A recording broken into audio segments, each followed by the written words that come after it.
Hello, everyone, and welcome to a new podcast. This is the PipeBomb podcast, where we take the mics into our own hands and tell you guys how it is. I'm Jimmy James, and I'm here with the rest of the panel that you guys might know, and we're so excited to bring this new podcast out here, and it's just full of different things. It's diva related superstars, and we have a bunch of MVs that we're going to start handing out. It's just going to be amazing. So I'm really excited. So I'm going to let the rest of the panel take over. Yeah, I am definitely excited too. Guys, it's Nick Aiken. Nikki Fella, whoever that is long gone by now. Dead. And I'm just so excited to be part of this group and part of this unit. We're just such a cohesive unit. And I'm just so excited for everybody to hear like what we have. We have so many great ideas. And I'm just excited to be with people who actually matter. So yeah. It's Morissette or Gigi. Call me either one. You're probably Gigi because it's easier to type. But I've been Gigi since freshman year, and no one has ever called me that, and no one made me that. So I'm just happy that we're on a show now. It's going to be a lot of fun. It's going to be different. It's new. It's fun. And it's going to be better than some other shows on YouTube about wrestling. I definitely agree with you. It's your boy, German and Josh, but you can just call me Josh.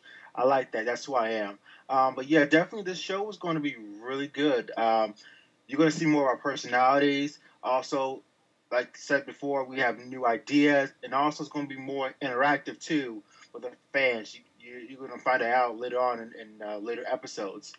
So. And last by no means least, the person who's apparently full of extra, which, by the way, rude bitch, no. You may recognise my voice. That's right, it's me, Tom. And being boring is tasteless, so being a part of this new podcast is amazing. You know, these people that I'm with, we all have a major interest, which is professional wrestling. And we have got new ideas that are original. So, yeah, I'm looking forward to the ride. Not an Italia ride, but the P podcast ride. Yes, that is our panel, you guys, and we're super excited. But before we head into Monday Night Raw, which was jam-packed and full of surprises, just like this past week. Yes, we did leave the other company, and there was just a bunch of drama going on. And I'm going to keep it real cute and simple. There was a few racial slurs that was passed along towards me and another member, Jeremy Josh, and we wasn't having it, so we stood up for ourselves, and we're not going to take some type of bullshit like that from some middle-age crisis troll. So yeah, so we decided to pick it up and move on to bigger and better things.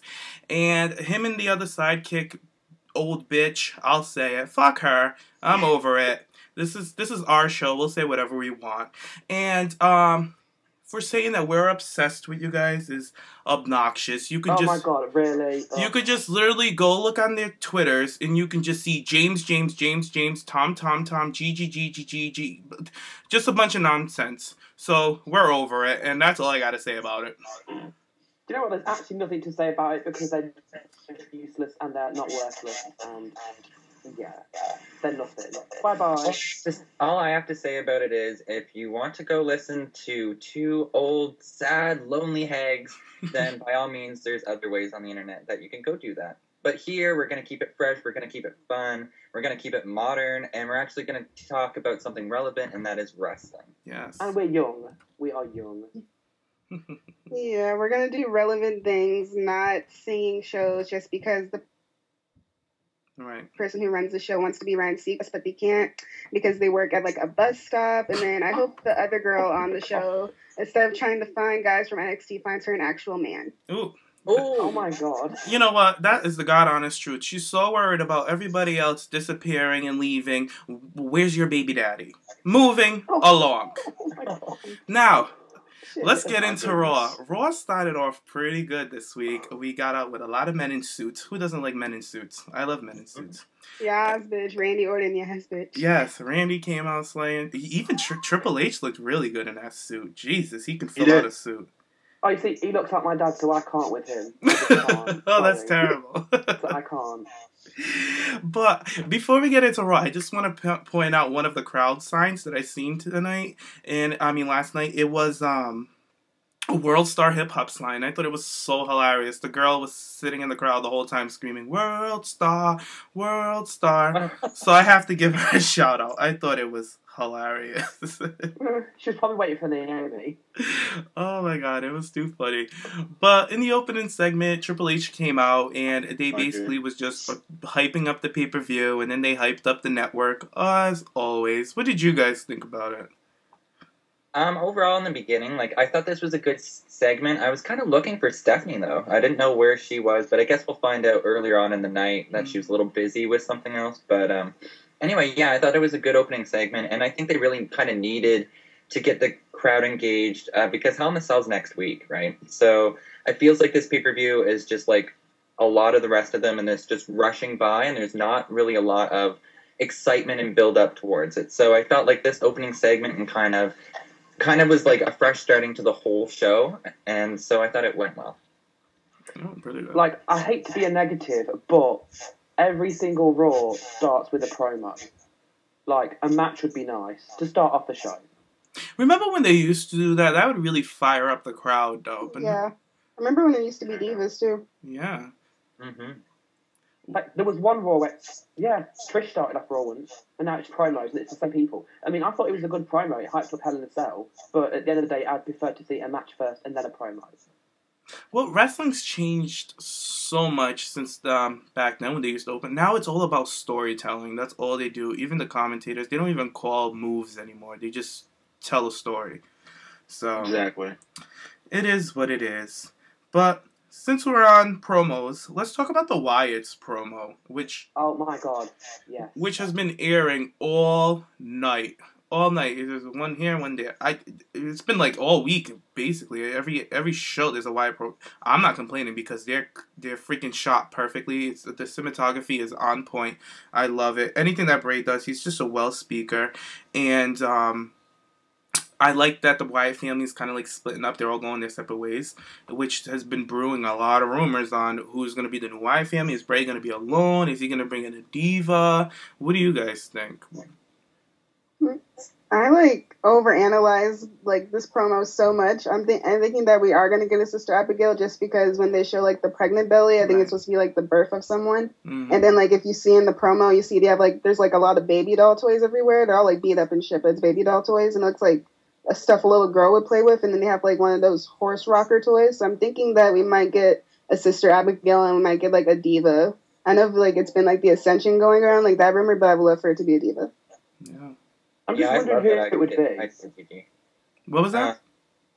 Overall, for my opinions on this, I feel like each time I see these segments, I get chills because they're so well done and they're so creepy at the same time. So it really gets the messages across.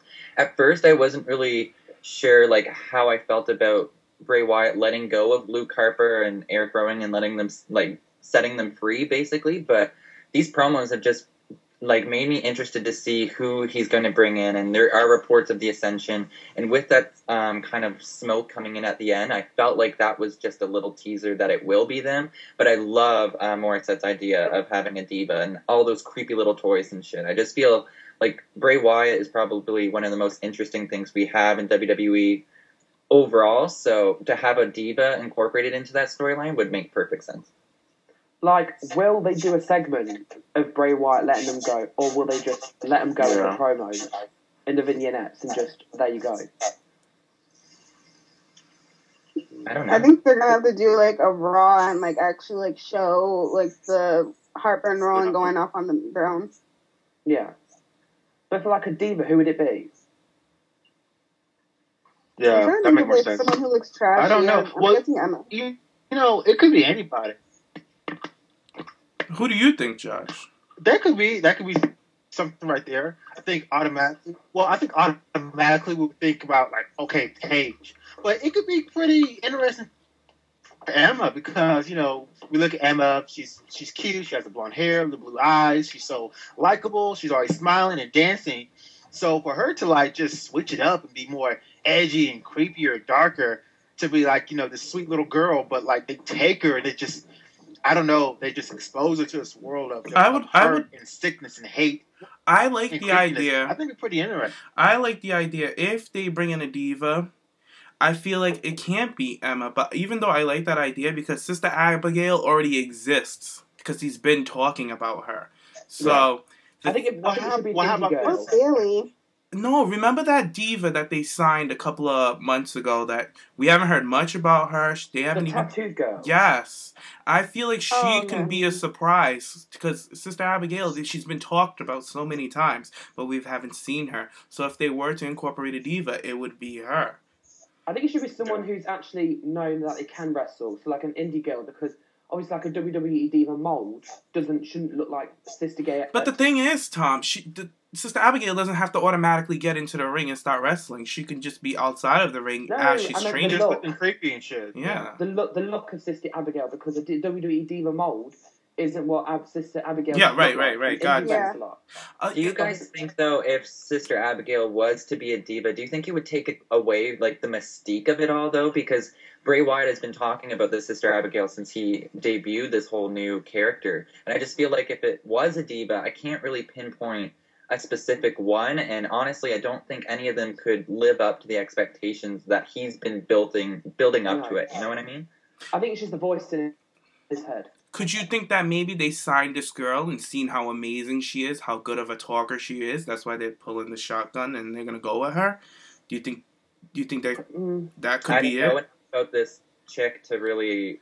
She's just a girl. She has tattoos. She does not look like the typical diva at all. No, see, Havoc would have been a What's good her choice, name? but obviously she's gone with TNA. I can't remember her name.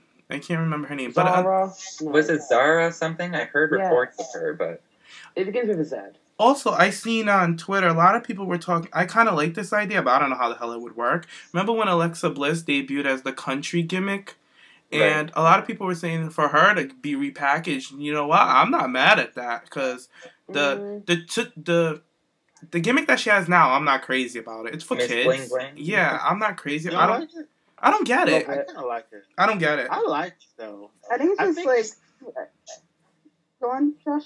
Yeah, I like it because, and I've always been a fan of Kelly Kelly. I know you guys are not. Really I like Kelly. Fans. I'm a Kelly fan. But please, no. To me, Alexis is like an extremely better version of Kelly Kelly, you know? Mm-hmm. Yeah. And I don't want to lose that. I like the sparkly, cutesy, blonde, lovable girl next door. I've always liked that in a diva, It's different. It's her. I don't want to lose that from Alexis Bliss. I like the bling bling. I thought it was kind of catchy and cute. So. Yeah. Do you know the film Grudge? Yeah. Like, Alexa Bliss, if she was to go Sister Abigail, like, that is what I'd see her looking like. But I just couldn't see her do it. I could not see Alexa Bliss be Sister Abigail. She's just small and petite. She's too cute, to be honest. Yeah, I think it has to be like, if Sister Abigail has to be like someone that doesn't look too divish. Like, she has to have like a grimy kind of like alternate look to her. Like, I think Alexa Bliss, she's just too pretty, and I think that the bling bling whole thing works for her more, so I think that would be better for her. They need like someone like a Bailey who we kind of like grime up a little bit and doesn't look that too girl next door-ish. I think they need someone that they've not seen on NXT, just someone that they just sign and bring in and bring straight up. I don't know. The only thing I can see, if they're using a current diva that we know of, it could be like placing Abigail's spirit in the diva, like they could be like controlled by the. That's interesting. Yeah, because Bray is the character to do something like that. So if they were to integrate, because he's freaky. Yeah, he can do it. He could have a ritual, something, and do it. I can see them going like that. Yeah, that's why they need someone who can act. Yeah, that's why I would like it if it was from a diva who you would least expect it, like an Alexa Bliss who's pretty cutesy, or an Emma, like Josh said earlier, pretty cutesy.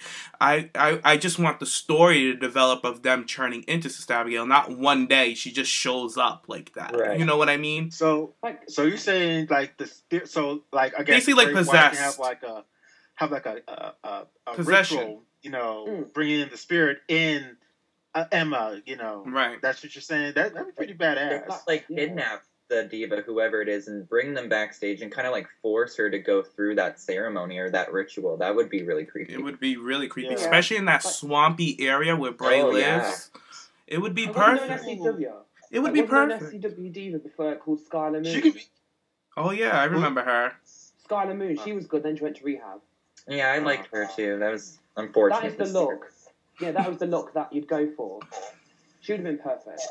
Do you guys think Tamina has any opportunity? Because I know, like, she's the only diva that has kind of an alternative look on the roster that would kind of fit that grungy look if they could really grunge her down. But do you think she would be able to pull it off? Or Not No. really. Tamina? No. I feel the like... mic skills. Yeah, for sure. The mic skills is not Yeah. there. But Abigail doesn't have to talk. Bray can talk for her. right? I just feel like Tamina would throw off the look of it though. Like Oh, she yeah. looks like she has like that Islander look to her, so I think it would kind of throw it off. And she's a snooker. It won't work for me. Yeah, that's Yeah. true. Yeah. And I was trying to think of a girl on the roster that would kind of fit the role more than... for me, it would be... I like Josh's idea with Emma because she's the quirky, cutesy one that they could take advantage Yeah, of. Emma can be. They can have like a dark baptism. That's what they Yeah. can do. She could And just be a bring the shell. spirit of Sister Abigail. She would be the shell for Bray for him to put Sister Abigail in. He could. That's the birthing of her. Yeah. Emma. All of a sudden, Emma went missing. Love it. It could be a rib. You know how she stole from Walmart, Gigi girl. And it could be a rib. Where's Emma? Where's Emma? Oh, Emma's missing. She's missing. And then all the divas are worried about Emma. And then a vignette of Emma showing up with Bray Wyatt on his swamps. I think that would be awesome. Did Yeah, they but have they do her Audrey Marie makeup? ones? What was that, Gigi? And I was just gonna say, and do her makeup how she looked in the mugshot because she looked so tragic. It'd be perfect. Yeah, like her eyeliner was all smudged and stuff. Would be perfect. But we can sit and talk about this Bray Wyatt promo for days. Yeah. So let's move on to a special guest appearance of the night. Mick Foley showed up out of nowhere. Honestly, guys, I was watching the Seth and Dean promo, which was good. Even Dean looked like a crazy son of a bitch in that ring with that dummy when he pulled. I was like, really, is WWE really doing all of this? Aren't they still PG? Like, all of this is going to my head with Dean stabbing the thing, and then Seth comes out, he cuts his little promo, and as he was walking down the ramp, I was just like, okay, what's the point? Let's get to the meat and potato. And then I just fast forward, and all of a sudden I see Mick Foley's ass come rolling out. I was like, whoa. I just had to rewind to go back. But yeah, Mick Foley came back. He had comparisons to Dean Ambrose that he was talking about, and he said that he feels like Dean Ambrose is going to win at Hell in a Cell. And I thought it was cool, and Mick Foley is the god of Hell in a Cell, and I liked how he looked up and said, "Hi, friend," to the Hell in a Cell. I thought it was cool because he had the most legendary matches in that damn cage. So, what do you guys think about Mick Foley coming back, surprising all of us? Did anybody expect it? I think it was good. I mean, because it's obviously the Hell in a Cell pay-per-view. You're going to have someone like Mick Foley, who is the king of the Hell in a Cell, in a segment to promote the pay-per-view, to give more aspect to a Hell in a Cell. But I didn't expect it, but it was really good. Yeah. I like him. Gigi? I liked it a lot too. I just love Mick Foley, and I like how he stole Brie Bella's flannel. It's amazing. But I like that he's back, and like you said, I feel like the promo started off really, really strong with Dean and the whole dummy and stuff, and then Seppi came out and he kind of got it there, but then it started to lose steam, and then Mick came out and he brought it back up. Right. And I love when he was all like, Yeah. "Oh, and I watch all the matches on the WWE Network for an undisclosed amount of money." I'm like, "Yes, Mick, you're everything." Yeah. This just made me really want less Seth versus Dean and Dean versus Mick Foley, but we know it's never going to happen because Mick Foley's pretty much on one leg at this point. But I thought it was a good promo. Yeah. I thought it was good too. I mean, for anyone to come out, of course, it would be Mick Foley. I mean, he knows a lot about Hell in a Cell, so I thought that made sense for him coming out. Again, everybody remembers Mick Foley. Everybody loves Mick Foley. So it really helped carry the segment along. So I enjoyed it. Yeah, I didn't get to get a chance to see the whole segment. I missed the beginning of it, but I did catch when Mick Foley came out. And what really got me excited about it all was when he was talking about the Hell in a Cell and the demonic structure and how this is going to be their first time in it. And so I don't know if WWE can do it in a safe way, but I would absolutely love to see Dean go off of the cell or Seth go off of the cell, the top of it, just like Mick Foley did back in the day. Oh, like a So that would spot? really establish them as the main stars. You know what I mean? Even like how Rikishi got dropped off.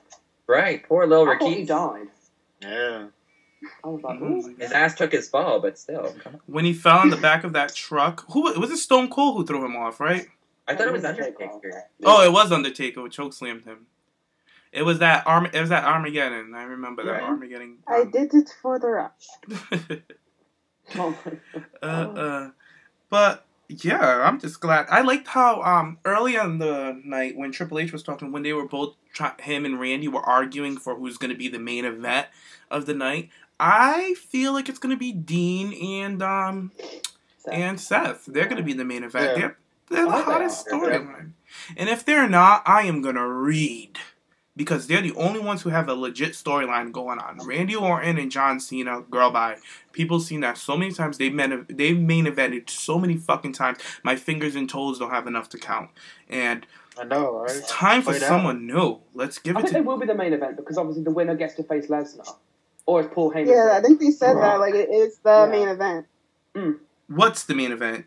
Cena and Cena Orton. versus Randy. Like, Oh, I think wow. they said that. Yeah. What the fuck, man? They were trying The to winner be like, faces part-timer.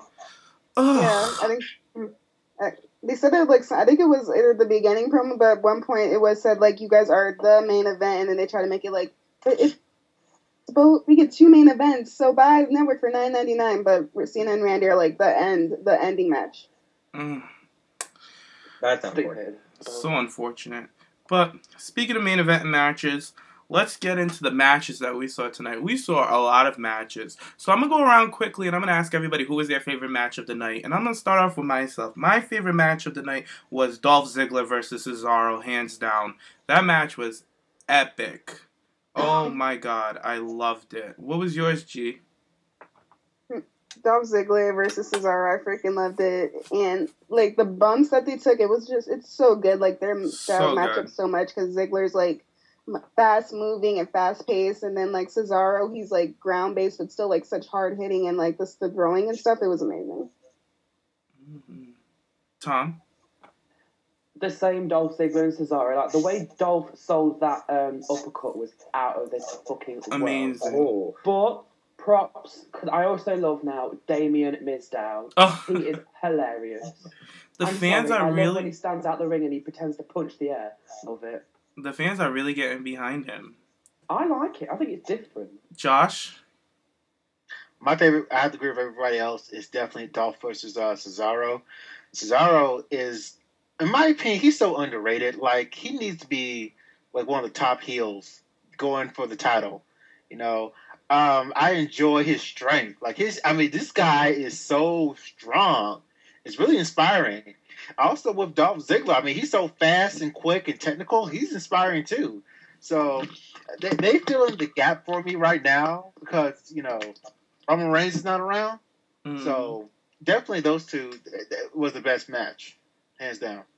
Mm-hmm. Nikki? And yeah, I have to agree with you. The match of the night had to go to Cesaro and Ziggler.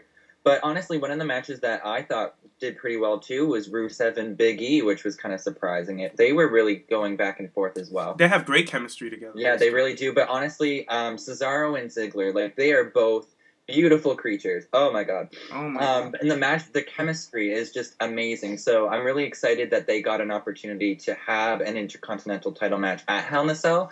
And honestly, I feel like that could be the show stealer if they give them enough time. Yeah. The only thing I don't like about it is that they've switched rivalries. Like, obviously, Miz is with Sheamus, Right. Cesaro with Dolph, as before it was the other way around. I think it's just lazy booking. That is lazy. Really lazy. It was good, just though, because but I it's feel lazy. like because Miz and Ziggler's finished up, and I feel like Sheamus and Cesaro was just so dry. Like Sheamus doesn't give much. Yeah. Sheamus is boring. Sheamus needs to be a heel, honestly, and stop Miz it. and Dolph were the characters. And obviously when they were in one feud and Cesaro and Sheamus were in the other feud, they were quite boring, so they put one in each. Right. Cesaro was just that man. I loved how when he was in the ring, he was climbing up. He was like in the middle of the rope, on the second rope, jumping off, doing all this crazy shit. I never seen anybody do stuff like that. I was just like, this guy is so innovative, so creative, so strong, so quick. He has everything. But what hinders him, for me, why I feel like he's not in the top spot, is his talking is terrible.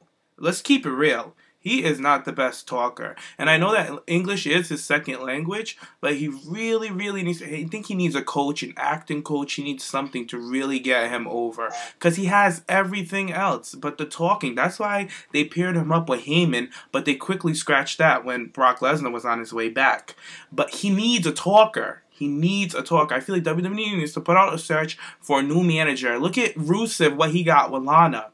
He needs somebody that can talk for him. Because like in today's WWE, well, especially in WWE, you need more of a talker. Like wrestling's second now. Yes, like I said earlier, it's all about storytelling now. It's storytelling. All night we had promo after promo. Yeah, he was so much better as a baby face though, because he got over just purely off of his moveset. Because the swing, like people love the swing. He had like people would have signs in the crowd that says like C-section and stuff like that. I feel like he could get over like where he was before they turned him babyface, and then get him a talker, or just like he just figures out like a promo that's good for him, because not every guy has to cut like a 30-minute promo. Like you can say like maybe like one or two lines and you get your point across and we'll like you. Like I don't think he need if he just keeps it like short and sweet and like we just have him like stick with that, I think he wouldn't need a talker. To be honest, I actually don't think he's that bad on the mic. Like he's not the worst. Out of the other guys on the roster, like yeah, he does need a lot of work, and a manager would be perfect for him. But like him as a heel, and I've heard him a lot on commentary, and he's just like he's very confident in his own powers and his own strength, and so which I like that, and he's always boasting about. But the thing with me with Cesaro is like when he's on commentary, I feel like he's being himself, so it's more authentic for me. Like it's more believable. But when he's cutting promos, like backstage, getting interviewed, and the camera's on him, he runs a little dry for me. Yeah. Yeah, I can see that. I don't know. Maybe it's the nerves. I don't know what it is. But he's been on camera for how many years now? 3 years. It's like, come on, Cesaro. Let's get it together. Because I'm a huge fan of his. Like, I'll still stand for him before John Cena. I think he will be WWE champion. I think he will. Because obviously, like, when Cena and Orton, when all of them go, WWE are going to have to force other people to take the top spots. I don't think so. I think he will. I think Cesaro's going to be one of those guys that we're going to be like, damn, they never really gave him a chance. No, I don't think so. I feel like he has too much, like, he's got too much going for him. I mean, like, the swing is really going to get him over once they do turn him back. Nikki, they had him where they needed him. They had all the Cesaro signs, the King of Swing. He won that Andre the Giant Battle Royal. They had everybody was behind him. They had him with him, and they didn't do nothing. Nothing. That's why, like, with me, I'm just like, I just don't see it for him. Even though as much of a fan I am of his, as much of an entertainer he is, I just don't see WWE letting him run with the ball. I don't see them doing it. Would I like to? Yes. A few more years, but I do see him holding the World Heavyweight Championship at least once. I hope. He will do.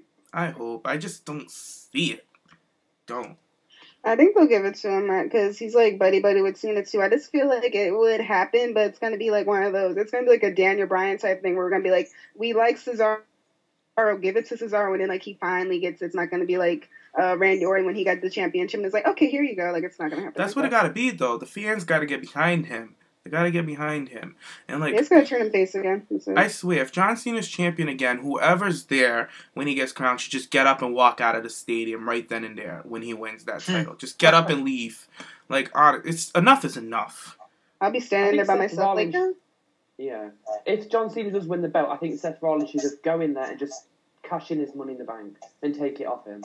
I feel like Randy Orton, well, I guess we'll get into it a little bit later, but I'll keep it to myself. All right, let's move on. Oh, side note, real quick. Dean Ambrose backstage watching See No Evil. I lived my entire life. Why are you so serious? He compared himself to Joker. He compared himself as Batman and Cena as Superman. I thought it was pretty cool. When he first said that he's Batman, I was like, yeah, I can see him be as Batman. He's more rugged. And then when Cena was like, no, you're more like the Joker. And I was like, clever, funny, cute. You know, like, it was like shade from the writing team, though, because Punk would always say, like, he's Batman and then Cena is Superman. I feel like it's a little bit of shade. Probably. Because Punk was definitely Batman. But Dean Ambrose is so the Joker. Like, Cena hit the nail on the head with that one. You know what I was thinking when I was watching that segment? What? I was thinking, like, what if these two were, like, in a movie, like a buddy cop movie? I can see that. Oh, yeah, You know, Oh wow. if that's another WWE movie they want to make it, you know. Well, Dean was doing filming for one Yeah. of the WWE studio films, so you never know. Yeah, he just wrapped up on a movie. And I think he did play a cop in the movie, didn't he? Yeah, Oh, I don't know. Yeah. yeah, he was playing a cop. I can see him as a cop. I can see him as an edgy, tough cop. You know, smart ass cop. Yeah. I don't know. He looks good as hell in a cop uniform. Maybe him and Cena can do something together because I really like that little segment that they had backstage. But them two like working together, Cena's just too stiff for Dean's move styles. Like I just feel like Cena. We'll get into it later because Cena disappointed me. I'm sorry for his fans, but we're gonna get into it. Let's get into the matches. Ding ding ding. We'll start off with we're gonna get into the divas, what a lot of you guys are here for. Our first diva match was I believe it was AJ Lee versus Alicia Fox. Yeah. And Yes. I like this match. I thought it was pretty cool. Pretty cool. Alicia Fox and AJ have great chemistry. Just to the T. It's just perfect. It's Professor X's Chemical X. It's just to the T. I liked AJ's basket roll up. I thought that was cute. I liked Alicia Fox's big boot off the ropes. Fox was being really heelish. She was taunting, yelling that she hates AJ. I thought that was funny and cute. Yeah, that was so funny. Yeah. Fox is she's like one of the divas that just ad libs when it's just perfect. Like it's perfect spots where she yells She tells at a story. Yes, she's very good at it. Yeah. I also like Paige outside of the ring when she was outside coaching. I thought it was hilarious. She like stay on her with her accent. Paige is just a shit. Paige is really taking this character and running with it. She's doing what a lot of these divas do. You know, you get a role, you know, you don't really like it, but you gotta turn chicken shit into chicken salad. You know what I mean? And that's exactly what she's doing. So good on you, Paige. We got some AJ Lee chants finally. The CM Punk's chants died out, and then we got some AJ chants. Made me happy. I like AJ's comeback, and then she jumps on top of Fox and starts banging on Fox, and then we get an AJ Rana, the Hurricane Rana. When she did that, I was like, shades of Lita. Yeah, you better tap into your favorite girl, even though you're fucking her man. But and then Fox rolls out of the ring. Her and Paige get into it. And these two, with the way that they were pushing each other, I was like, yes, whip her ass. I was like, I've been calling it. These two are going to go at it. And then Paige just grabs it, throws it back into the ring, and AJ Lee's all confused, and Fox goes with a roll-up, and she gets the win. And she rolls out of the ring, and they go nuts. Her and Paige, they're BFFs again, and JBL the whole time was like, I told you they're friends. I just like JBL when he tries to prove to the other guys that he's always right. But overall, awesome match. I loved it. What do you think about it, Nikki? Yeah, I thought this match was good. I wouldn't say, like, I love Alicia and I love AJ, and I feel like they've had matches in the past, and their chemistry is good. There was just a few spots in this match where I noticed the major height differences between AJ and Alicia, and I feel like a lot of the moves, like, they did them all correctly, but they just didn't flow as well due to the height constrictions, like AJ's spinning heel kick and, like, her basket roll-up. It was just a little awkward. Yeah, but right. other than that, I do need to agree with you. Paige on the outside working as Alicia's manager really got my attention in this match. Like, she's working everything to a T, whether she's on commentary, whether she's in the ring, whether she's on the outside managing. It's just, I really like how she's involved in the match the entire time. And like you said, coaching Foxy. And she's like, stay out of Foxy, stay on. But other than that, this match was really good. And towards the end, I was really confused, too. I was like, oh, shit, they're going at it. But I really like how they played the mind games on AJ because she didn't know what the hell was going on. And I'm just really happy that Alicia Fox, of all people, got a win over a Divas champion on Raw. Like, that's amazing. It's twice now that's happened. Twice in a row in 1 month. Like, I really hope... I seen a tweet on Twitter last night of Hulk Hogan, actually. WWE retweeted it. It was like, well, since Alicia won this match, doesn't she get to be involved in a triple threat, brother? So I would actually love to see that, but you never know. The only thing I don't like about it is that Paige has to help Alicia for her to win. It's making Alicia seem weak. No, I think get it, so. though, 'cause they're a unit and like they're a team. So. It's supposed to be that way because they are the heels. They're supposed to get the heat. AJ is the baby face, so you got to get. I felt like it worked out perfectly. That what's her name? Paige helped her out. And the other thing with Paige, real quick before you get into it, Tom, Paige, when she was out there managing and everything, she showed how much experience she has out there. Because a lot of these managers, even the guys, they go out there, they just stand there. And Paige was out there working the crowd, and she even did a bow to the crowd after she set AJ up with Alicia Fox with that whole little scuffle outside. And it just shows how much she's learned throughout her young career in WWE in the wrestling business and through the indie scene. She just knows how to work every element of this business, and it's just really good on her. I can't wait to hear what Josh has to say. But go ahead, Tom. Like, the way Paige on the outside being a manager is a typical British indie manager. Like, when they're like, oh, stay on her, stay on her. She, you know, because she's obviously comes from the UK and she's gone all the way to America, she feels like she has to put everything into the WWE, because if they get rid of her, she's going back home to the UK. But that's a side note. I think the match was good. I do agree with Nikki about the height restrictions. AJ's basket roll-through, roll-up looked a bit awkward because Alicia's like 7 foot. The spinning kick was also a bit awkward. I loved the fake tension between Paylisha. That was brilliant. Loved it. And what did you call them? Paylisha? Girl, bye. That's so good. It's like an STI or something. Oh my god. You got the Felicia, girl. You gotta go to the hospital. That's what that double Sounds like when Ebola gets way too bad. Yeah. Don't talk about Ebola. I get scared. I can't. Ew, no, don't.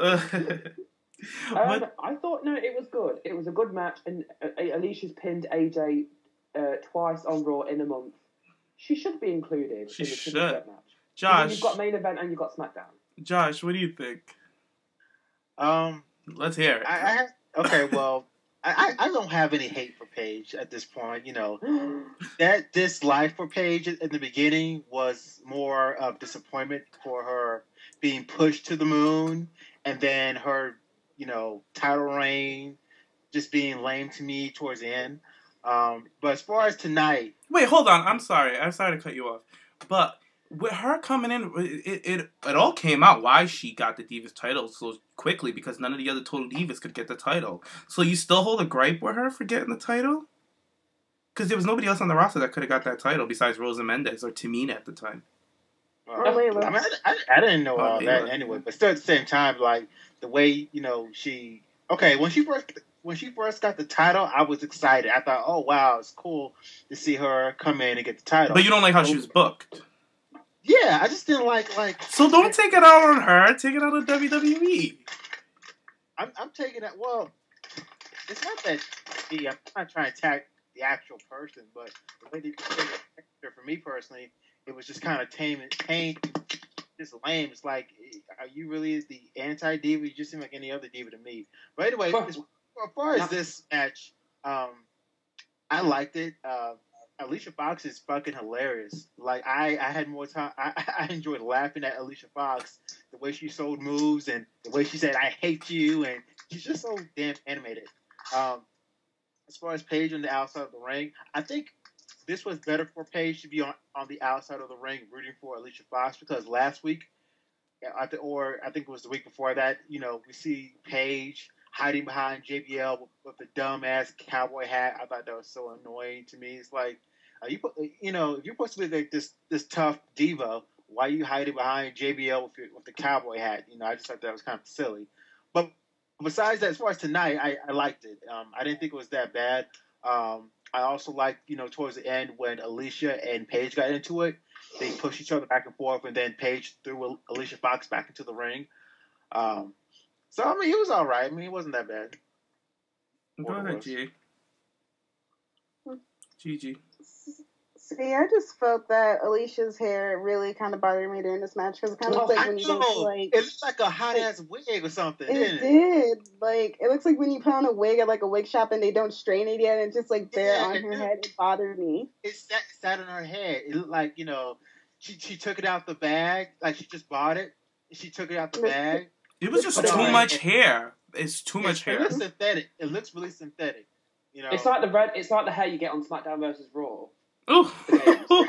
Oh, come on. It's not that bad. Oh, Tom, you are digging. Like, did you see it at the end of the match? Like, I'm like, Paige is not your friend because she lets you go out like this. Like, her outfit looked good, but the hair was like, no. Yeah, I'm like, not here for the hair. You're so pretty, but the hair. Like, that wig is too wiggy. It really is. It's too much hair. Out next time, because that, like you said, is just too much. She has so much volume in her hair. She just needs to tone it down a bit.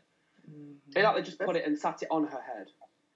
Like, that's the reason why my queen lost. She was in there with, like, that long-ass fucking weave, and it was just hitting her in the face. Like, Jesus. She was wrestling the Mortal Kombat character, Sindel. It was too much. But I liked, like, Alicia's usual moves, like her Northern Lights suplex and the tilt-a-whirl. I want her to get, like, a pin off the Northern Lights suplex, though, because it's just, like, so on point. It is. And then it's beautiful. I love the way her toes are, like, she's on the tip of her toes. It's so good, yeah. Mm-hmm. Like, it's the best in the business. Like, no one can come with her with that. And I like when she carried, like, AJ into the corner, and, like, I'm like, just picked up, like, come on, bitch, okay, I'm moving you over here. I really like that. And then the whole, like, thing at the end with, like, her and Paige. I had to watch it again because, like, I missed them. Like, wait, what happened? Okay, they're good now. And then AJ was just looking at Paige like, bitch, Alicia won't be there on Sunday, bitch. You don't get this work. So I really like that, yeah. Mm-hmm. Overall, I thought it was good. We have, like, a couple more shows this week.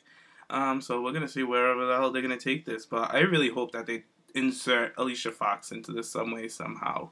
I think it would be fun. She deserves it. But the way they're going now, I'm happy with it. I love the pairing of Fox and Paige. I really, really like it. Obviously, we'll probably get into it, but the news that came out yesterday is just really throwing me off. Yeah, we will get into that. Mm-hmm. And you called him Paylisha, right? Paylisha, girl. Mm. Oh, God. Yes. Tom, you need to find a window and jump out with that word. I can't. Because that is just too much. Bye, Paylisha. Well, hello, Lana.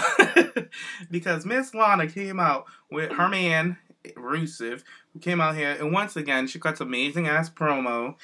I loved when she said, "Hopeless Americans, rise." I love how she just shades them, and then she'll tell you how it is. She will. No fucks given with this one. And then she says that Big Show is. She said the next time they see Big Show, it's gonna be like a freak show where people throw half-eaten food at him and watch him walk away and covered in shit. And I was just like, "Yo, is she serious?" Yeah, she's so confident. I love that. She's so confident. She spits out those promos. It's like she's like no other diva right now. Like, seriously. Yo, honestly, she's like no other person in the whole company. No. Yeah, no other person. Yeah. Exactly. No, not at all. That's why she stands out. Like, honestly, she literally walks out there and just signs everyone's check because nobody's coming for her. She's just checking all of these superstars that she's been in feuds with. Seriously. And then she asked the Hopeless Americans to rise for her flag, and the American flag comes down. Her and Rusev are going crazy in the ring. Crazy, crazy, crazy. Rusev is going nuts. So Rusev walks over to the American flag, and he proceeds to tug the bottom of the American flag when an American soldier comes running into the ring to save the day, and security are holding him back. And Rusev just clocks him from the corner of his eye and runs up to him and gives him a nice heel kick right to the face. I thought it was great. Got a big reaction out of the fans. It was crazy. Oh, I got to give that crowd a shout out. They were amazing. I have to say, they were really good. They were a hot crowd. Hot crowd. And I wasn't expecting it from Kansas, like, for God's sake. Of all places. All places. But anyways, wrap it up real quick with them for me. Yeah, it's an amazing storyline. I like the way it's going. Josh, what do you think? I know you're dying to talk about this. Yeah, well, actually, with that soldier, I don't think it was actual U.S. soldier. No way. Well, you can tell. This is how you can tell. What he was wearing, that's the deployment ACU. It's usually, it's like that. It's a desert colored ACU. But when we deploy, we wear an IR flag. An IR flag is the black and white flag. He was wearing a colored one, red, white, and blue. On his left shoulder, he didn't have a unit patch. He didn't have a combat patch. So yeah, that wasn't a real guy. It was just a fake soldier. A Kansas indie wrestler. Yeah. So. It was probably a planted wrestler. So I just wanted to say that. What do you think of this segment, Josh? Huh? What do you think of this segment? Do you like that you are an American soldier? I would love to know what you think about it. Well, definitely, they put on the emotion. Right. Because you got to think about it. Like, we've been in war ever since, since 9/11, in all honesty, everybody remembers where we were at when the towers fell. And then, of course, deployments to Afghanistan first, then the invasion in Iraq. We left Iraq. Now we got ISIS, taking over all these territories. We have to have boots on the ground here, boots on the ground, even in Africa. So a lot of people are, they are emotionally involved with U.S. troops. Either somebody who's in the military right now, you got friends or family that's in the military. So we could relate to that soldier coming into the ring, protecting the flag, because this past decade, these past several years, that's what we've been seeing. Soldiers deploying and going back and forth and protecting our freedom. And of course, with the character of Rusev and Lana, they're threatening it. And they're also being so insulting to us. This is the American flag, So I thought overall it was a good segment. Great and it really segment. Brought out, I thought. Yeah, it brought out, and then emotion. Emotion. Speaking of emotion, when the Big Show came out after the commercial break, when they were carrying, yeah. He was crying. I thought it was just a perfect touch. It meant a lot. It meant a lot to me because I grew up watching the Big Show back in WCW, and to see him cry about that, that means a lot to me because I'm part of the military, so he probably looks at me and other service members as thank you for serving and all other stuff. And he does all those tours. Big Show is on them. And you know what? Yeah. This is Big Show's most relevant feud in the longest time. And I'm just so glad that he's finally doing something because like I said before, Big Show used to be so boring for me. So boring. Yeah. And now I'm so invested in him. Yeah. But Gigi, what did you think? This kind of made me care about the feud because he just really just bores me. Lana comes out, I get hyped for Lana, and then he fights whoever he needs to fight, and then it's just okay, he's gonna beat them. He's gonna say something stupid like "I will eat you alive, Russia." Yeah, it's just boring to me. Mm-hmm. And then them doing this, it felt kind of awkward.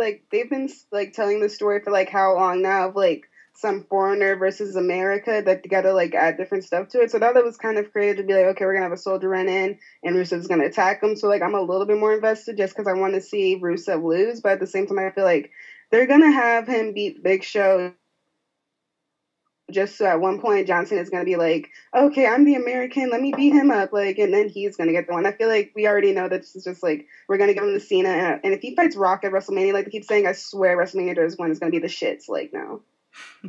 I'll tell you what. You know how WWE do tribute to the troops? Mm-hmm. Rusev should be headlining that show. He will get the boot shit out of him if he goes to that show. He will for sure be there. He will be there, and it'll be amazing. It'll be flawless. But I don't think they would put him on the mic just out of respect. But they'll put him there. Yeah, they'll dumb it down a little. Yeah. Do you think they'll make him lose that tribute to the troops? Because honestly, would they want? I think they will. To go over? I think that's the wrong place for him to lose, quite frankly. I know. I don't think he would have a match. Maybe Lana would throw. He might get jumped or something by the rest of the roster. Yeah, they'll have him get beat up.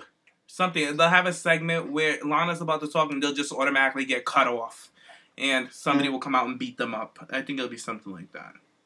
That makes sense. Yeah, because Rusev is their monster heel. If they shit on him how they did the Wyatt family, look at what the Wyatt family, now they're all scattered after the John Cena thing. So I just hope to God they don't. And that was Vince's call. And Rusev and Lana is a Triple H idea. So hopefully Triple H sticks to his guns and keeps this guy how he wants him to be. And don't fall. I just like where they're at. But Nikki, what did you think about the segment? I can relate to this because I am an Army brat. My dad is in the Canadian military forces, armed forces. Sorry, so I really liked how they added this into the storyline because I agree with everybody. Rusev has been on a dominant role since April, since he debuted, and nobody can stop him, and it's been a little stale. So having a U.S. soldier come in especially when the flag was coming down. And it just made sense, too, because obviously if there was any soldiers in attendance, to see somebody go over and to rip down their national flag, that would piss them off. So my only complaint was him, like, struggling to get into the ring, but I kind of get it. He was frantic and, like, No, angry. he was being held. There was held security. by security. Yes, there's like a security guy holding him back. Yeah, at first I didn't notice the security guard outside of the ring, but there was two security guards. Oh, I didn't notice that. See, I thought he was just trying to pull himself out of the ring. No, he was fighting to get into the ring. He was a good actor. You got to give him that.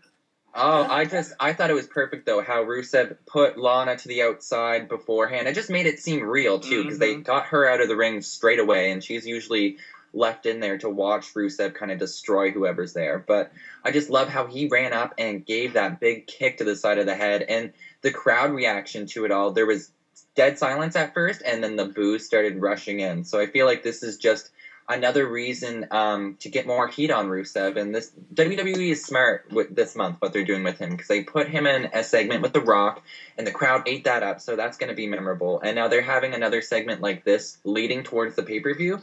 I feel like Triple H, like you said, this is Triple H's idea, and he's running smoothly with it. So smooth. And I even like how they exit out of the ring after it. They didn't go out through the ramp. They went out through the side, so it made it look very raw, like something crazy was going on. No pun intended. Yeah.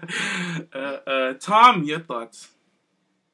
At first, I thought the planted wrestler was actually an army man. But I don't know anything about that stuff. So I thought it was really good. Like, what you just said, James, the way that they've booked Rusev, especially this month with Big Show and Mark Henry, has been amazing.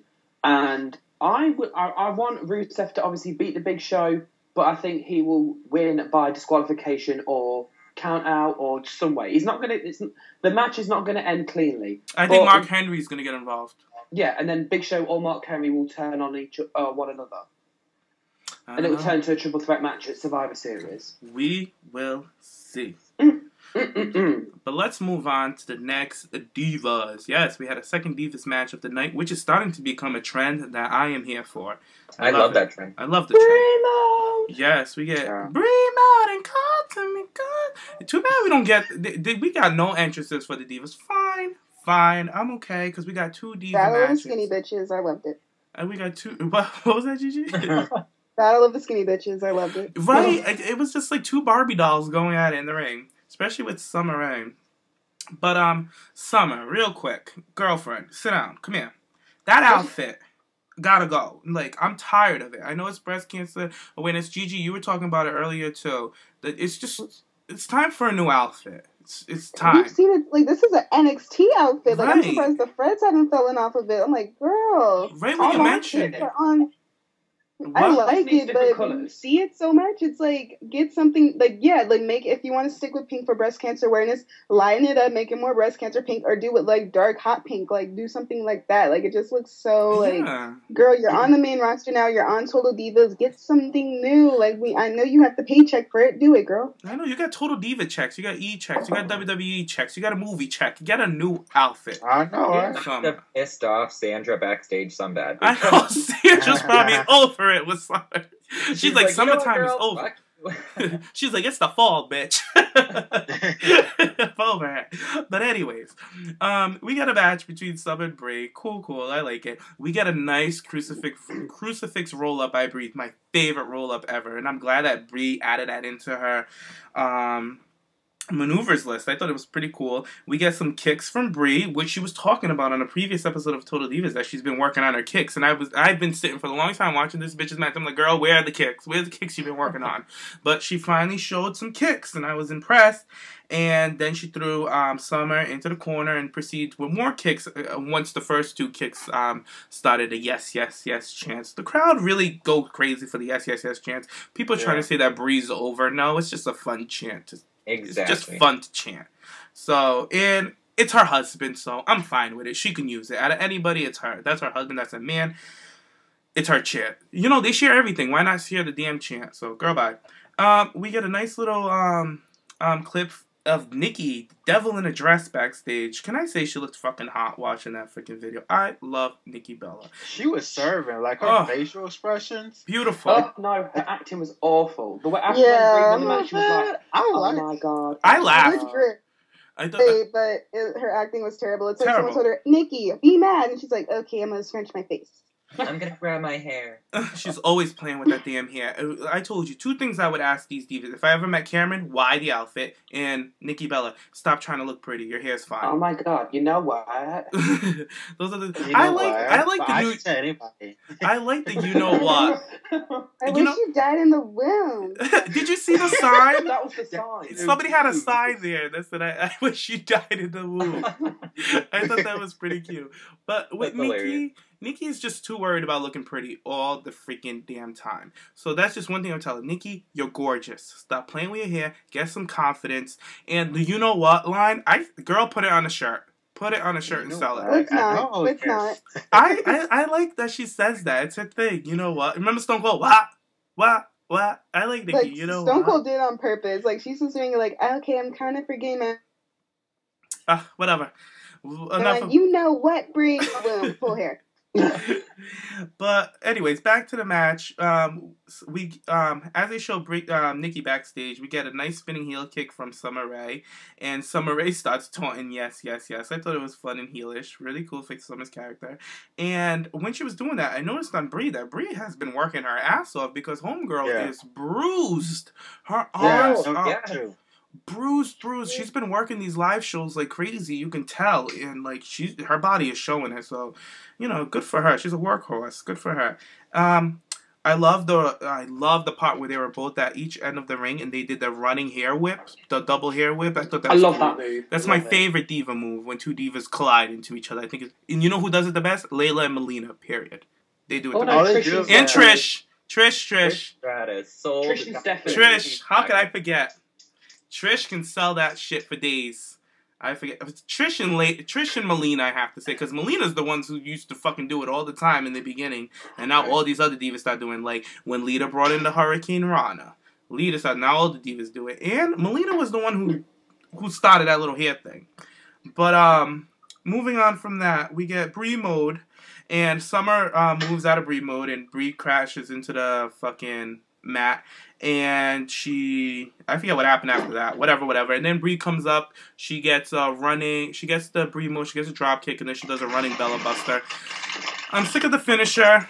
I'm over it, but I'm happy that she did it in a different way. So, and then she got the win, and Nikki's yelling on the TV while Brie was doing the yes chant.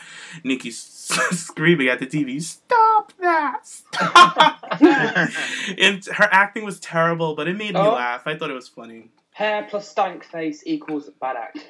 What do you think, Tom? It's probably just me, but Summer Rae, she seemed quite sloppy in this match. Like, the way she was selling, the way she was delivering, it just seemed very amateurish. Like, obviously, because she's on Total Divas, she was filming the movie, she's not really had time to go in the ring and practice. I don't think so. I thought she improved. I thought Summer was pretty solid. Better than NXT. It's probably just the girl, or it's probably just the girls that she's working with. But nonetheless, I thought it was an okay match. I was expecting Rosa versus Summer, obviously because what happened on Total Divas. Well, I'm glad that didn't happen, and I'm glad that they're separating the two. And we're gonna get into Total Divas right after this match. So go ahead.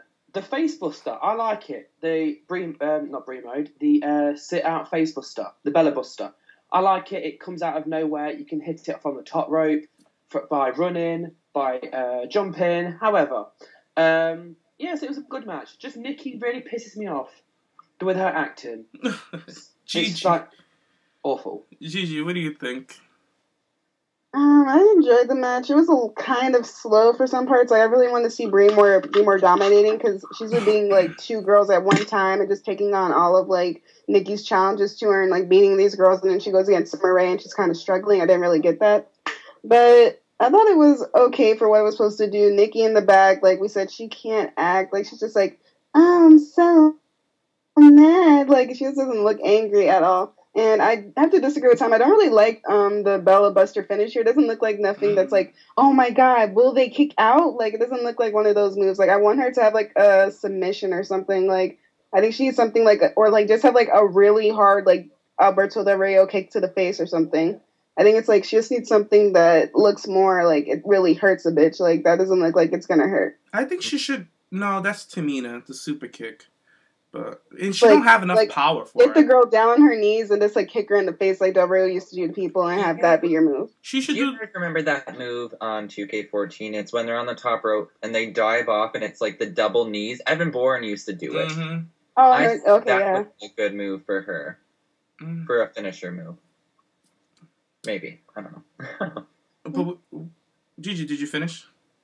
Yeah. Oh, Nikki, what do you think about the match? I'm gonna have to disagree with Tom. Just saying right in the beginning, I love Summer Rae, and I feel like yes, she hasn't had as much time in the ring, and she doesn't move as smoothly as she did down in NXT. However, I feel like tonight this was one of her stronger showings. Her spinning heel kick to Brie Bella. Unfortunately, it was it panned out because they were showing Nikki while she did it, but it looked brutal. I feel like Brie and Summer have some pretty good chemistry together. They had a match the other week, which was the one arm tied behind the back bullshit. So I'm glad that Summer got to have another shot at Brie. So anyway, the match itself was really good. I liked all of the spots. My high spot probably was the double face buster, and then the ref counting the divas.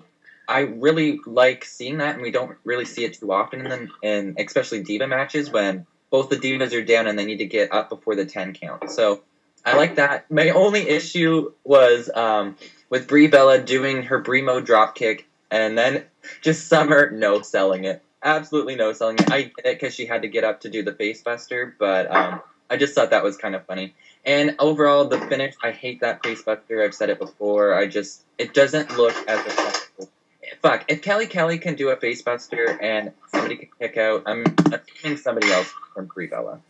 Oh my god, Tom, you're gonna have to mute yourself. You're like slamming pots and pans. I can't. Me? That's not me. Oh, whoever it is. Josh.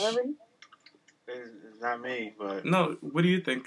With the match, I thought overall, it was a strong match because it showed Brie's strength in the match. For instance, her last drop kick, I think she hurt herself or something. She grabbed her rib, but she was on the second rope to do a drop kick to Summer Rae. So to me, that showed perseverance. I also like the kicks she did in the beginning of the match, Summer Rae. Also, in the match, we see Summer Rae's frustration, because she tried to pin Brie at one point. Then Brie kicked out, and Summer Rae was screaming and stuff, and making a really ugly face, which I thought was not flattering for her. I thought it was a pretty strong match. It showed Brie being, being strong, and her sister Nikki just being vindictive and mean and nasty, and it shows Brie as a good strong face, and also we get to see shades of Daniel Bryan in Brie. So I thought it told us the story pretty well going towards Hell in a Cell. For me, I don't like how this is the go home show. It's like Raw, but we still have a couple more shows. But I feel like Nikki should have came out, maybe come out to the she could have, yeah. Come out to the top of the ring, come out of the entrance round. Well, I don't know. Just show your face. I didn't really like that she was backstage throughout the whole match. Her music should have hit and try to distract Brie or something. I know. If she's so upset and mad that Brie keeps winning, why doesn't she go do something about it? Yeah, she should be. I feel like she should be outside the ring watching. So, or she could have been a commentator. Right. They should have put a commentary. Don't do that. Why not? I like to laugh. I think Nikki would do all right. You know what, JBL? You know what, Michael? Brie was so mean to me. And you know she took my car. Well, I didn't tell anyone. Listen, that's Nikki's cat. She's superficial. She's materialistic. It's her. That's how she talks. I like her character. Not every diva got to be a Summer Rae, bitchy catty. I like that Nikki's more relaxed. She's superficial. She's conceited. She's all about herself. I don't know. That's how I see her as. I see her as the diva she is. That's her character. I don't care that her voice sounds like that, though. Put some acting behind it. She's a valley girl. Yeah, jump out these shoes, but let me feel that you're Nikki Bella, not okay. Gigi girl, don't come for my Nikki. I love my Nikki Bella. I love her. But recap the main event real quick. Well, the main event was some shit that we've been seeing for the past couple of weeks. Same shit. But it was a street fight this time. It was a street fight. Different. But I'm gonna cut right down to the end. I loved when the Hell in the Cell came right down. I thought it was so cool. It was perfect.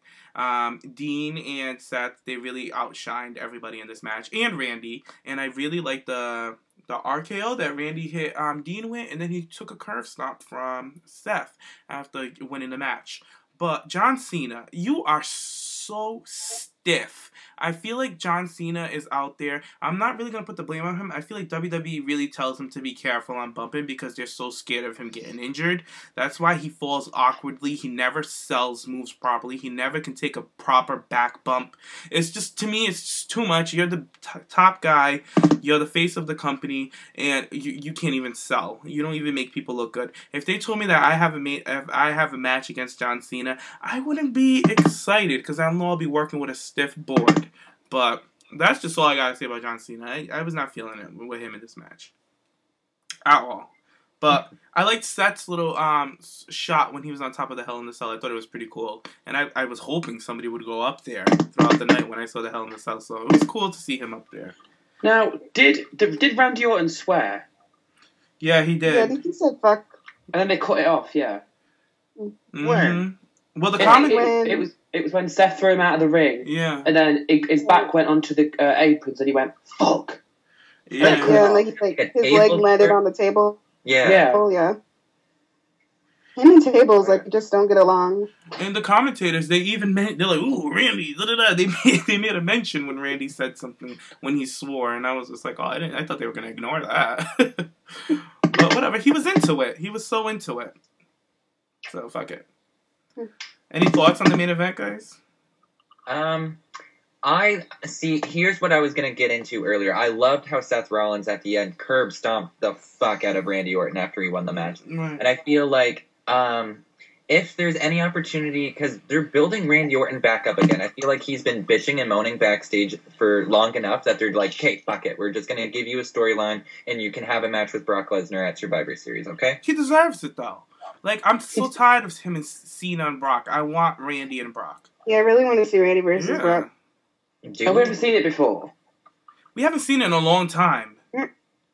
We've just seen it. I feel like Randy is going to win at Hell in a Cell and go I don't think so. And if it does come down to it, though, I feel like Seth can put in some tension and be like, well, I am Mr. Money in the Bank, and if you do somehow manage to beat the Beast, well, I'm right there right afterwards. So. No, I think it's going to be him and Seth at Survivor Series. And Cena's going to win. Cena is going to win, hands down. I think it's going to be a triple threat match. Honestly, triple threat match. I don't think Brock will do a triple threat match. I don't think he knows how to do a triple threat match. That's 5 people, right? Yes. I don't know. But he won't have to do as much in the triple threat match. He can just go on the outside for a while. I don't know. It's Brock. He wouldn't know how to do that either. He'd be like, do I go in? Do I hit somebody? I want to hit somebody. But Brock is not like the regular guy on the roster. Brock has so much pull with this company, it's not even freaking funny. He does what he wants to do. And he's the guy that Undertaker okayed to take his streak. And I do not see him sharing the spotlight with 2 other men at the main event. I don't see Brock Lesnar in a triple threat match. I don't see. If it happens, great. Whatever. Another guy for Cena to stiff bump for. But who knows? We'll see. I will say this, though. I don't like how Brock Lesnar is a part-timer, let alone the part-time WWE champion. But, for, like, MMA fighters and boxers, how they only come in for, like, these really big matches. I feel that's what WWE are doing for Brock Lesnar. Bringing him in for these big matches and not wasting his spots. Well, they shouldn't be doing that, though, because they're WWE not going to. I don't mind that he's a part-timer. I don't. I hate it. I like it. Like, he's not going to be shoved down our throats like half of these guys are. Like, when Brock comes, it's a spectacular. It's a big thing. It's an event. Brock is wrestling.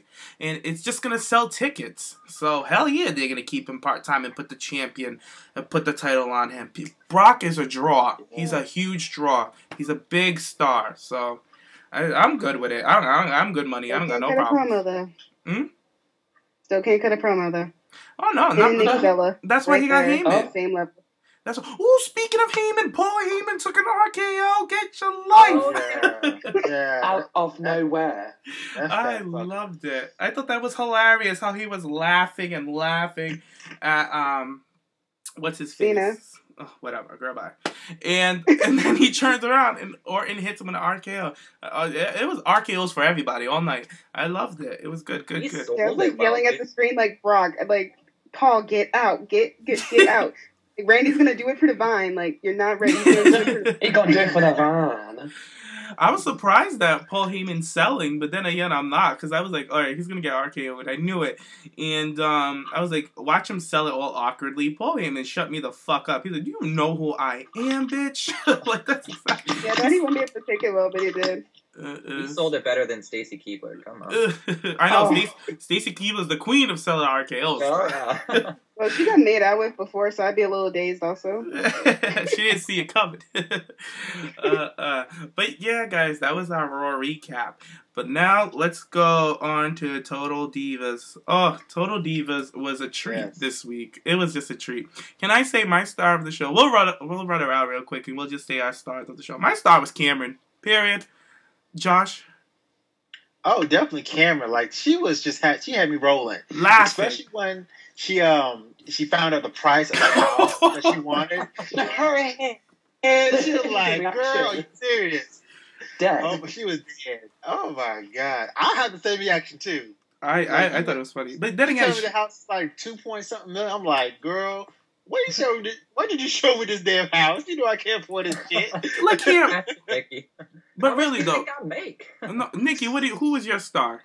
You know, like, I don't know. Like, I don't want to choose Cameron because, quite frankly, we She all didn't know make I'm you not laugh? a big fan of her. But But come on, this you're not a week fan. of the But episode, he was you up he for was Cameron. hilarious. Come on, man. you cannot hate. Cameron was Give hilarious. it up to that girl. She was hilarious. You guys got to give it to her. I said I'd be hilarious if I was here. I'm giving it up to her, but I just feel like out of all the girls, do I really care about her? No. Do I care about her relationship? No, not really. But I feel like her interactions with Nikki were priceless. And I just found it funny how Nikki was like, well, yeah, obviously I'm going to be showing you these houses. Like, I thought you could afford it. I don't know what you do. That for was shade. Shade. That was Shit, That I would have was shade. flipped that table on that bitch real quick. Alright. But Gigi, your star of the night. Because I refuse to give Cameron any type of pub at all. I'm giving it to Tyson just because purely for that end scene when Natty walked up to me. He's like, "What's up, brother?" I was like, "Oh, Lord." Like yes, literally, like I love Tyson so much because he just gives Natty that look like, "Bitch, like calm down." Like I love the looks that he gives her. And then when the pyro went off and she was like yelling at him, he's looking at her like, "Bitch, I can't hear you. It's a raw pyro, bitch. I cannot hear you." Like I'm just like I'm here for Tyson. I'm Team Tyson because I just feel Too funny. so bad for him. Like, how long? Stop thinking that he's gonna get you like bath salts and stuff. If he gets you some weird ass training machine, bitch, use it. You guys been together since like birth. Deal with it. Oof. Damn. Tom, who's your star of the night? I definitely, without a shadow of a doubt, Cameron. Her confessionals are amazing. What? 2.9 million? What? Did you see Love how? it. And then she throws her head back and she's so. Yeah, I've screenshot a picture of it. It's flawless. Also, my I God. would say, You even guys, though she had do- nothing- the listeners are looking at the screenshot right now. It was hilarious. Her head's thrown back right there. You know even what? though she had nothing in these two episodes, it was Naomi when she was at Natalia's house. Oh, yeah. She was like, Natty! And then she says, oh, girl, I'm going to pick up the... And then she was like, girl, I'm going to pick up the washing. She's so fucking... So funny. But the thing with Cameron is, homegirl, honey, come here, sit down. This is my come here moment with Cameron. Sit down right here. Let me talk to you. Cameron, the moment Nikki pulled into that neighborhood, you should have said, girl, no, I can't afford this. Because are you kidding me? Girl, well, you know I can't afford this shit. I don't make that know. much money. I was like, yo, when Nikki Girl, took... bye. Nikki tried it, though. Nikki really tried it this time with that house. She knew Cameron couldn't afford that shit. Are you kidding me? You've been on the raw... And I let Cameron put her together. And when they went to that dinner table, when Cameron told her, I want to know if you're not going to take commission or take half or maybe none at all. And Nikki was like, absolutely not. And Cameron was like, all right, then whatever. And then Nikki threw her shade. And then she was like, yo, I like our friendship, so I don't want to work with you anymore. I don't want you working for me. And basically fired Nikki. I thought, kudos to Cameron. She told her straight up to her face like a grown woman. And that's why that's why I fuck with Cameron. She's a grown-ass woman. Yeah, she has her little antic moments where she acts like a little kid and all this stuff. Like, to me, she plays it up for TV. But like, you know, yeah. You know what? I didn't agree with that, though. Like, I was kind of more on Team Nikki towards that side when Cameron was like, do you think you wouldn't have to take commission or only half? Or how about just none at all? No, I agree with Nikki. I agree. Well, this is Nikki's other job, though. Like, she's not doing this for fun, showing houses. Like, this is her way of getting the money in a different way. But other than Nikki, that house that she showed Cameron, are you kidding me? Oh, obviously it was over-exaggerated. That was shade. But I just feel like, no, it was like Cameron should have never asked Nikki to ask for her commission. Cameron That's just should. a no-no. Cameron, and then Nikki at the end, she's like, well, I feel like you guys kind of wasted my time. But yes. I know, she cared for Cam like that. She put her together, too. Cameron treated her a lot, too, though. Yeah. Like, I loved, like, in the beginning of the show, and, like, Cameron was all like, I really love John Cena's house. Like, she was like, Nikki, this ain't your shit, bitch. Like, it's not. And then I like when she told Nikki, she's like, not everybody dates a John Cena. No, she said, not everybody dates Johnny. She said that. I was like, shady. But you know, if I was Nikki, when I came back and I saw Cameron when they went to TV and Cameron was getting her makeup done, I would have walked right in with the blue book and be like, here, girl, look it up. Look, find your house. You don't need a realtor. Here you go. Look it up. Like, girl, bye. Give her a computer. myhouse.com. I liked how they did different scenes. Like, I liked how they put Nikki and Cameron in a scene together because we've not seen that over the 3 seasons. I know, like, I love different. it. But the thing is with Cameron, I love Cameron, Ariane, the Total Diva girl. The Total Diva reality star because she's perfect for an reality show program. But Cameron, the WWE diva, I don't like. Why not? I don't fuck with either of them hoes. I like it. I don't know, because it's just something I have with her as a WWE diva. Like, the whole gimmick, yes, it works, but the reality star, I love it. Well, moving on. It's like the exact opposite for me. I can't stand watching Cameron on Total Divas, but I'm starting to, like, I appreciate her character as a heel, and, like, of course her outfits are trashy as fuck, but I feel like she's coming into her own, so I'll give more it bearable for you guys, I guess. But and Rosa I just Mendes. think Cameron takes up space. Oh, speaking of Rosa, quickly on to Rosa and Natty, which was hilarious for me. Rosa Mendes is clearly on national television looking for dick. The bitch is horny, which is fine. It's all good for her.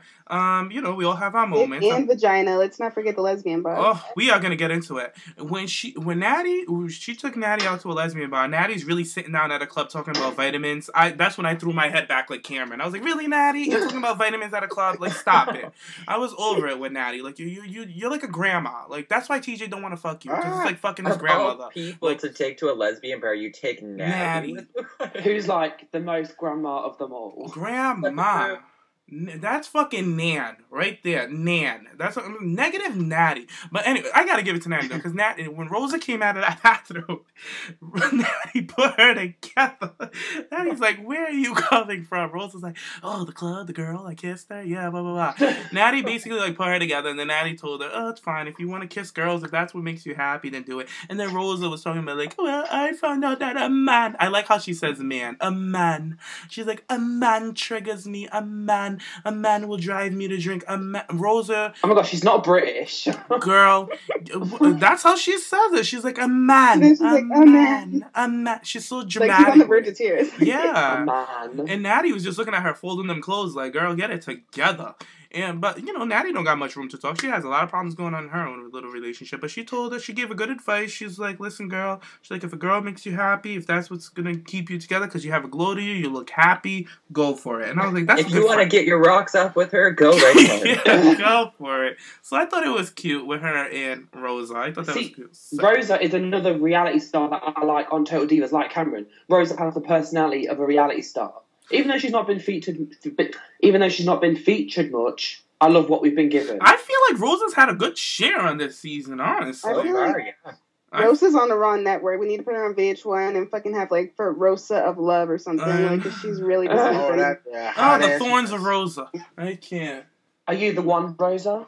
Oh my God, her on those dates, she might as well should have spread her legs and said, "Come in now," because like she She was Coming for putting landing. her tits were out, everything. She was like, oh, Her tits look terrible. I was like, Rosa. Like, if I ever get a boob job and I'm like, make sure it doesn't look like this, I'm showing a picture of Rosa Mendes because it's like her rib cage and then she's like the breast implant sitting on top of it. Like, at least Nikki's tits look on point. Like, because they're too big for her body. Because she lost so much weight. She lost so much weight, and then she goes and puts that big ass boob job on her. It does not work.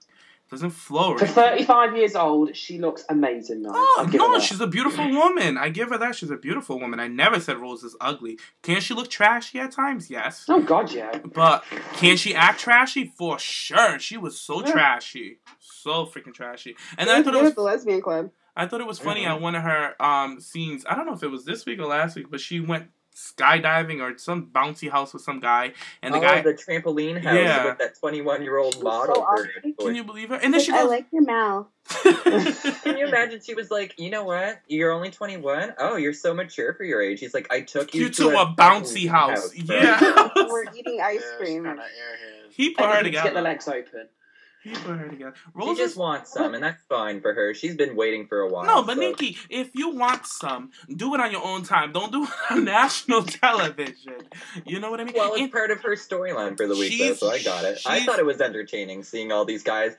Her second date, she's like, I'm giving this guy the sex eyes and everything, and he's like, oh, I don't like very progressive women. She's like, oh, damn it. Actually, it was the first date with the trampoline man. She said, oh, I'm giving off the wrong vibe. What was it? It was with the trampoline man, and she said, sorry, can I maybe I pissed myself. Anyway, I'll go back to it and find it. No. But I will say, I did like how there wasn't any John Cena. No, good. John Cena probably wasn't Nikki Bella. But going on... So we're getting it next week, so be ready. Speaking of Abella's man, Daniel Bryan checking on Brie every fucking 5 minutes. I was over it with that. That's annoying. That was annoying. He looked so controlling. What are you doing at the grind? I would have been like, this would have been me. My phone would have been like, ring, ring, ring. Oh, it's Daniel. Pick up the phone. Hello, hey, babe. What are you doing? Goodbye. Click. And she's really sitting there talking to him. I'm like, Nikki was over it. And then Nikki had to buy her a dress because of her. No. I'm glad that they got that situated with. It was just a bunch of nonsense. I don't even want to get all the way into it. But so back to Rosa real quick. I got mad at her when she was on the date with the trampoline boy, and she said, "Oh yeah, I'm not a high flying wrestler. I'm a ground based girl. Like, bitch, you cannot wrestle. You're not even in the ring yet. Like, don't." She's like, "I'm a more of a ground and pound kind of girl." I'm like, "No, you're the girl that doesn't know how to do a drop kick. That's been wrestling for 8 years. Let's keep it real, Rosa." And she looks so tragic, like running and stuff. Like, this girl is not made to be in a ring. Like her, Cameron, and Eva, like they're not made to wrestle. Like they're not. No, Cameron's learning. You gonna put my girl there. This girl. It's when Rosa went up to Summer. She was like, "I'm this close to knocking your fucking face off." Oh, I like that. I like when that is the Rosa I like. To get to that, Nikki, you called it. You get into it, Nikki. I called this segment when James and I were talking about this the other week. We were like, okay, so obviously, Summer went on that date with that football player, and then what would be the best way to bring this up to the attention of Rosa? And Summer, she fucking brought him backstage, and it was probably my favorite little segment for both of the episodes. Just Rosa slowly walking up, all confused. She's like, "Hi," and you can just hear in Summer's voice. She's like, "Oh hey," and I just thought it was perfect when Rosa pulling her aside. She's like, "What the fuck is going on?" And just Summer is so shady. She's she's cutting off Rosa and be like, "Well, you said I am your friend. What are you talking about?" She's rewording things to make it seem like she's in the right. Because Rosa was like, she does that. Because Rosa was like, "Oh, you don't know me." Rosa's like, "Oh, you don't know me," and then she's like, "What do you mean? You just said I'm your friend."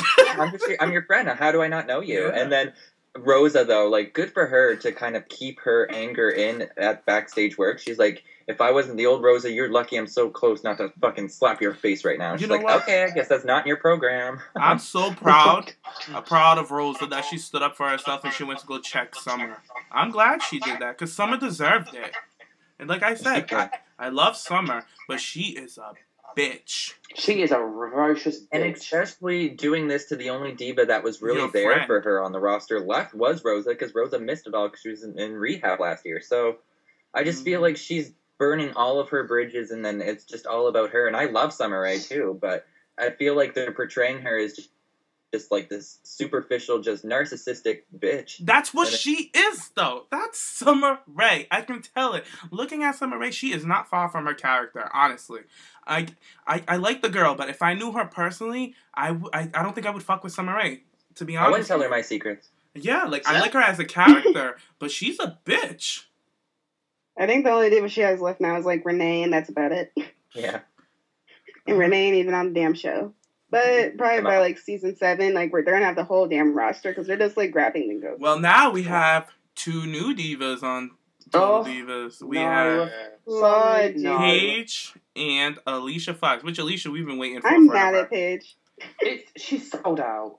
I don't think she's sold. Oh, come on. I'm not saying she's sold out, but she can't be called the anti-diva anymore if you're on a show called Total Divas. Like, girl. Yeah. I think now you're saying you're a total diva. Like, no. No. WWE have completely done the wrong for Paige. They shouldn't have put her on Total Divas. And now with there being 10 girls, many chicks. too many. They don't.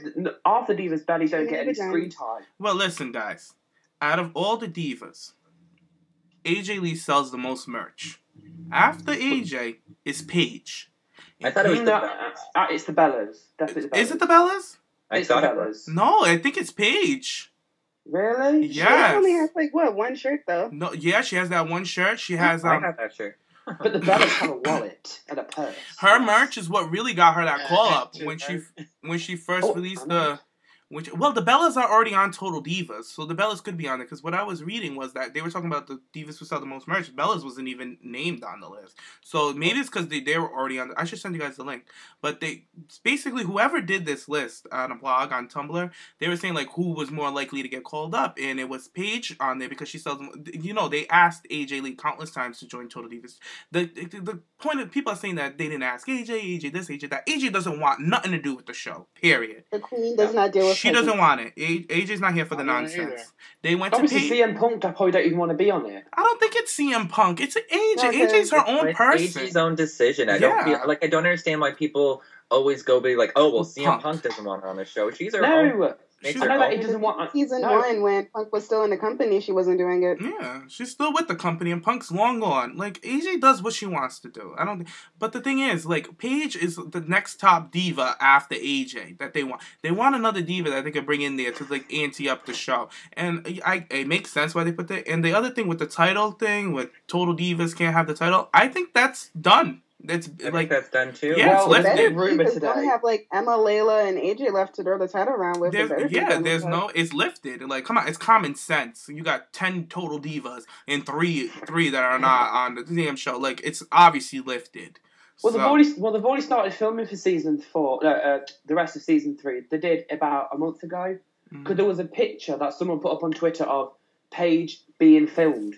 Yeah, I saw that, and it was Total Divas. And that was right after she lost the title. If you guys follow Rosa on Instagram, her, Alicia, and Paige have been, like, they've been out on the town all last week, because I feel like Total Divas was filming all 3 of them. Well, it is, because if on WWE.com, the press release said that Paige, Alicia, and Rosa will battle it out against the Bellas and Cameron with Natalya stuck in the middle. So when saying that means either the Bellas are going to turn heel, Cameron's going to turn face, and Rosa's going to turn heel. I don't think so, because, like, what we saw this week with Summer Rae and Rosa Mendez on Total Divas, like, that was a match that would have happened on Raw, but they didn't let it happen. I really think they're finally going to do what I've been bitching about. Keep Total Divas, and keep Monday Night Raw.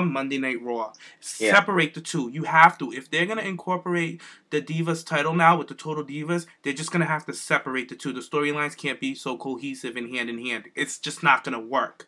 And it was just when I first read it, I thought, okay, someone's going to have to swap, or they're all going to change. I don't think so. They're finally going to let these girls be these girls on this Total Diva show, and they're going to be their characters on Monday Night Raw and SmackDown and so forth. Like, Total Divas, they need to be... if Alicia Fox, I know she's going to go by Alicia, but she needs to be... go by Alicia, but that's Victoria. And then you have Paige, she's going to go by Brittany. That's Brittany. Could she go by Victoria? Like Trinity and Naomi, Cameron and Ariane? Yeah, but, for some reason, all the new divas that they're throwing on it, they're keeping them with their TV names. Like, Rosa's real name is Milena, and Summer's real name is Danielle. Yeah, so all the new add-ons, they kept their WWE names, so... I feel like they're keeping both of them. Yeah. But I mean, I'm not going to bitch about the rest of Total Divas season 3, but for now, I'll just say that 10 divas is just way too much. way too much. Yeah. Too much. But if you can I get rid of that, but I'm really excited. I feel like I'm in the minority that I'm excited to see Paige. And I'm excited to see Paige. Alicia on Total Divas. I'm excited to see them, but I just think it's weird it's how just like too, yeah, it's too many. So But- let's go. and like I thought Paige was one of the girls like I don't want to do it. Like she seems like one of those girls who's like no, I just want to wrestle. But now it's like okay, never mind. That ain't Paige, Paige. I right? feel that's misperceived conceptions of her, though. Because, like, we see her stereotyping. personality, like, her look, it seems like she's totally different. The anti-diva, like, she should be aggressive and hate on everything. That's but her she's very gimmick. bubbly in her own personality. Yeah. She's very goofy. So I feel like she's going to be a good fit for Total Right. Divas. And we did see her and Rosa backstage a few episodes ago, and they were hilarious together. So I'm excited. Paige is See, a I goofy think- girl. yeah. She's a See, with goofy Paige, girl. I think it's going to bring more British fans into Total Divas. That's just probably my opinion. Well, I can see that happening because they had a British show with the Saturdays, but that didn't go anywhere. They Oh, had God, that one, flopped. yeah, they had one season, so I don't think they don't care that much about getting it over. But people are gonna watch it regardless if they like it or not. But I'm glad Paige is there. Like a lot of people, they like to associate Paige with her character. It's a character. That's who she plays on TV.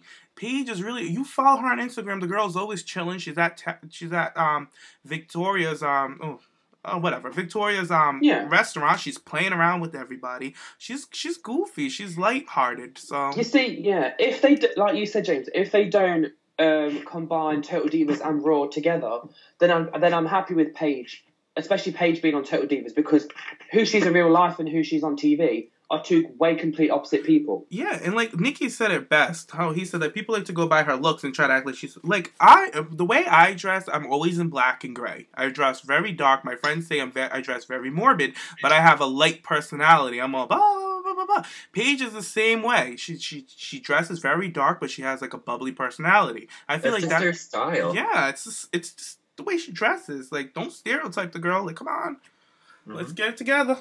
Did you guys see the what they're talking about? Like what we're gonna expect for the rest of the season after the mid-season finale's over?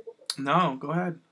It was gonna be, I guess, Alicia and Cameron. They're gonna have I guess they have some type of feud going on. So An we get to see ongoing that. feud. Like they said that this has been going on for a while, Cameron and Alicia. And I Yeah. was like, wait a minute. Wasn't Alicia her favorite wrestler? I was like, what's That's going probably what on? it's Yeah, I know, right? Stop the press.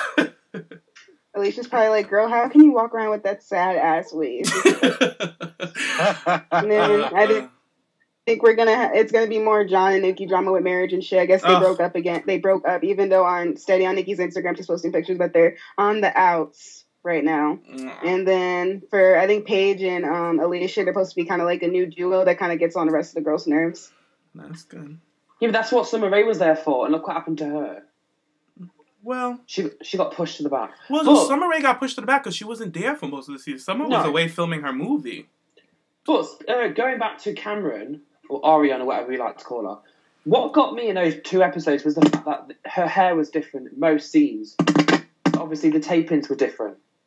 That's First just she had the editing. mustard yellow, and then she had the Napoleon ice cream hair. Well, that's what every Yeah. show they always use different clips from different days and stuff like that. So I'm sure like she got her hair done one week and then they added clips from the week after. So that's just editing. Can't blame it on her. Mm-mm. But yeah, you guys just love to read my girl. But yeah, I think that's it. I think we've covered everything. I think this is a good first premiere show. And Original. very original, very different, and very us. It's the pipe bomb, bitches. But yeah, I'm gonna give you guys our schedule real quick. We will be seeing you guys after SmackDown. We will wait throughout the whole week. This is not an after show. This is a podcast where we'll sit down and we'll just talk wrestling. Exactly what you sat here and listened to for the last an hour and 30 minutes. So we're going to go around and everybody's going to give out their Twitters and how you can reach them. But you guys can reach me at Jimmy James, JAYMES on Twitter. Nikki? If you want to follow me on Twitter, you can find me at Nick Aiken WWE. And if you want to follow me on Instagram, you can find me at Prince PipeBomb. Ooh. Ooh. No. Tommy, where can we find you?